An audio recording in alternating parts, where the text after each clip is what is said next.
Cokato, Minnesota, est une petite ville où la vie s'écoule paisiblement. Jusqu'au matin du 11 novembre 2025.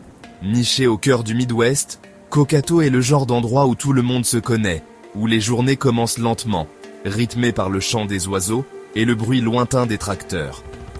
Mais ce matin-là, quelque chose d'inattendu allait bouleverser la tranquillité de la ville. Un appel frénétique au 911 depuis Advanced Process Technologies a brisé le calme avant le lever du soleil. Les sirènes, habituellement rares dans cette ville, ont retenti, déchirant le silence matinal et attirant l'attention de tous les habitants encore endormis. Les premiers intervenants se sont précipités à l'usine, saisis d'un sentiment d'effroi.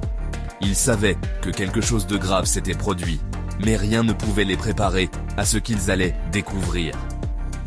À l'intérieur, ils ont découvert une scène d'horreur. Amber Check, une employée de 20 ans, était morte à son poste de travail.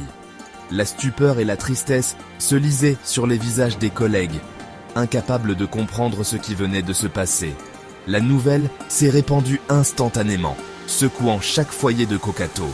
Les téléphones ont sonné, les voisins se sont rassemblés, et l'incrédulité a laissé place à la peur. L'usine, autrefois symbole de prospérité, était désormais une scène de crime. Les rubans jaunes et les gyrophares remplaçaient les rires et l'activité habituelle.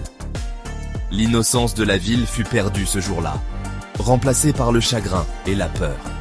Les habitants se demandaient comment un tel drame avait pu se produire ici, chez eux.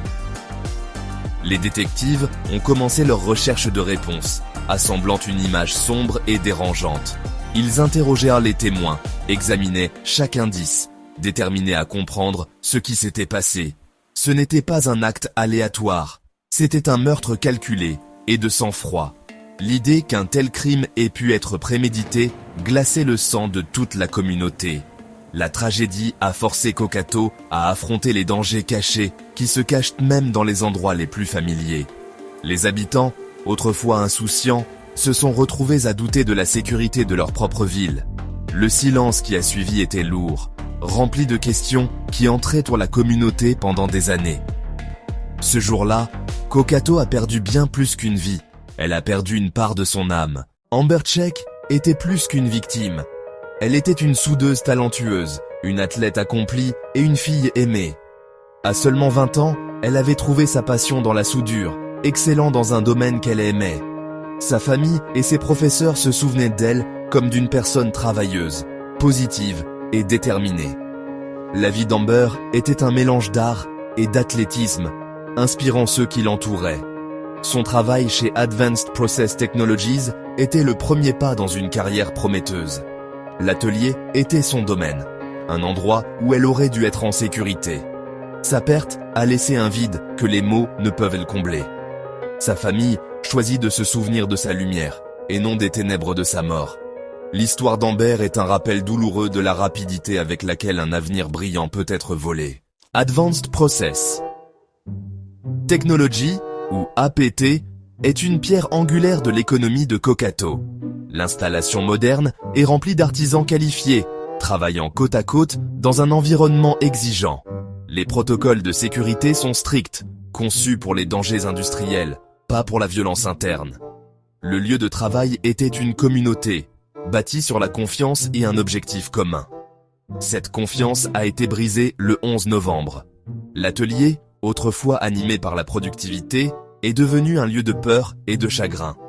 L'attaque contre Amber était une agression contre toute la famille du lieu de travail. La production a cessé et l'installation est devenue une scène de crime. La réputation de l'entreprise a été changée à jamais, désormais liée à la tragédie. La direction a dû relever le défi de soutenir les employés et de coopérer avec les enquêteurs.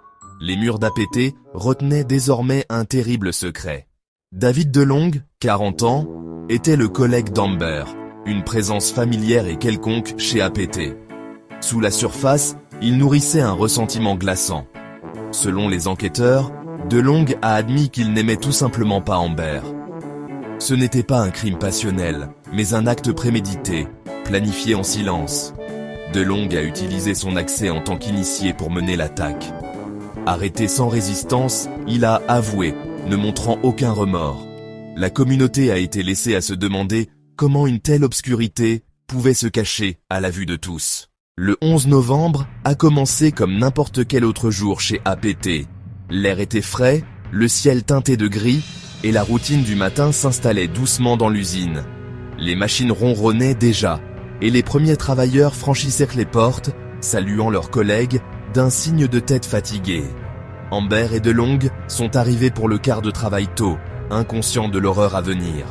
Ils se sont changés, ont pris leurs outils, et se sont dirigés vers leur poste, comme ils l'avaient fait tant de fois auparavant. Mais ce matin-là, quelque chose a changé. DeLong a quitté son poste, a pris une masse et s'est dirigé vers Amber, son visage fermé, ses gestes déterminés. Sans avertissement, il a attaqué. Rapide, brutal et choquant. Le bruit sourd de la masse a résonné dans l'atelier, brisant le calme de la routine. La violence a stupéfié toutes les personnes à proximité. La routine de l'usine a été brisée en quelques secondes. Les cris de panique ont remplacé le bourdonnement habituel des machines. Des collègues se sont précipités pour aider, mais les blessures d'Amber étaient catastrophiques. Certains tentèrent de la réconforter, d'autres appelaient désespérément à l'aide. Les premiers intervenants sont arrivés, mais il était trop tard. L'ambulance et la police ont envahi le site, leurs gyrophares illuminant la grisaille du matin. La masse, un outil de création, est devenue un symbole de destruction. Elle gisait au sol, couverte de sang, témoin muet de la tragédie.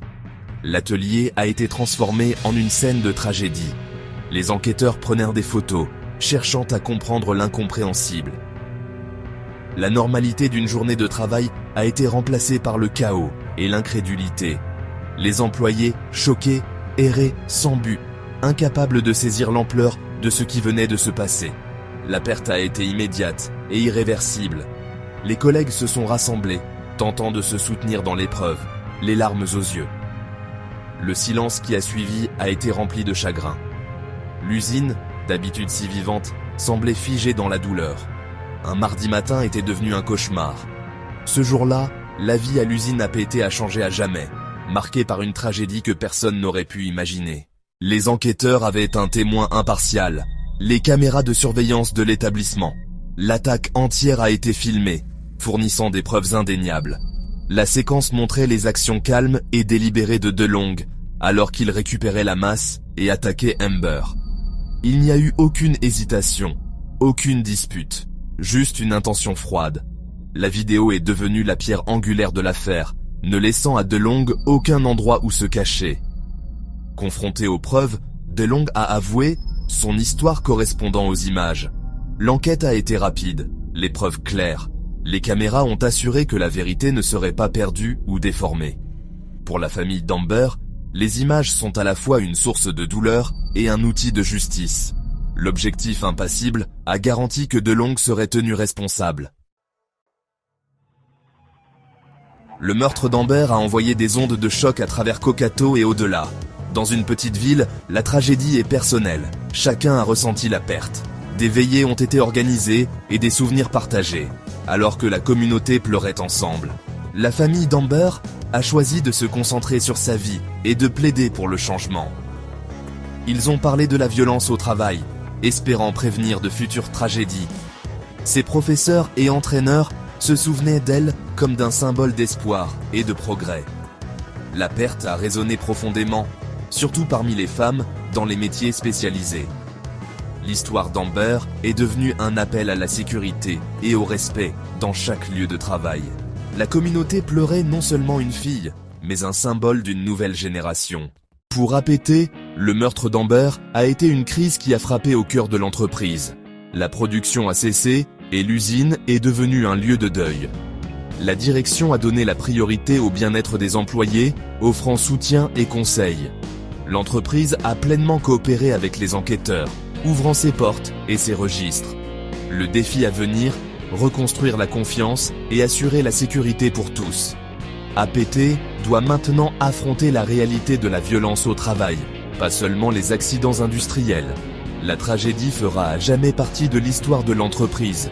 Le chemin vers la guérison sera long et difficile. L'histoire d'Amber est un appel à l'action, pas seulement un récit de perte. Son souvenir nous pousse à réfléchir à la manière dont nous pouvons transformer la douleur en changement positif, et à ne pas laisser sa tragédie être vaine. Avec l'aveu de DeLong et les preuves vidéo, la justice semble certaine. Mais la justice, dans ce cas, ne se limite pas à une condamnation. Elle doit aussi servir d'exemple pour que de tels actes ne se reproduisent plus. Mais la justice seule ne peut effacer la douleur ni prévenir de futures tragédies. Les cicatrices restent, invisibles mais profondes, et la peur de l'inattendu hante encore les proches. La famille d'Amber est déterminée à construire un héritage de prévention, en sensibilisant à la violence au travail. Ils partagent leur histoire pour que d'autres familles n'aient pas à vivre la même douleur. Son cas soulève des questions difficiles.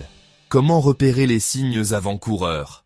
Comment encourager chacun à signaler ses inquiétudes sans crainte de représailles? Comment assurer la sécurité des lieux de travail? Cela implique des mesures concrètes, mais aussi une vigilance de tous les instants et une culture de la prévention. La sécurité doit inclure le bien-être psychologique, pas seulement les dangers physiques. Prendre soin de la santé mentale des employés est tout aussi crucial pour prévenir les drames. La formation, les canaux de signalement et une culture de respect sont essentiels. Chacun doit se sentir écouté et protégé, quelle que soit l'un ses fonctions. L'héritage d'Amber peut déclencher une conversation nationale sur la sécurité au travail. Il est temps de repenser nos priorités et de placer la prévention au cœur de chaque entreprise. Le seul véritable hommage est de s'assurer que personne d'autre ne subisse son sort. C'est en agissant collectivement que nous pouvons honorer sa mémoire. La justice pour Amber signifie un engagement collectif envers des lieux de travail sûrs pour tous. C'est à nous tous de veiller à ce que son histoire serve de leçon et inspire un changement durable.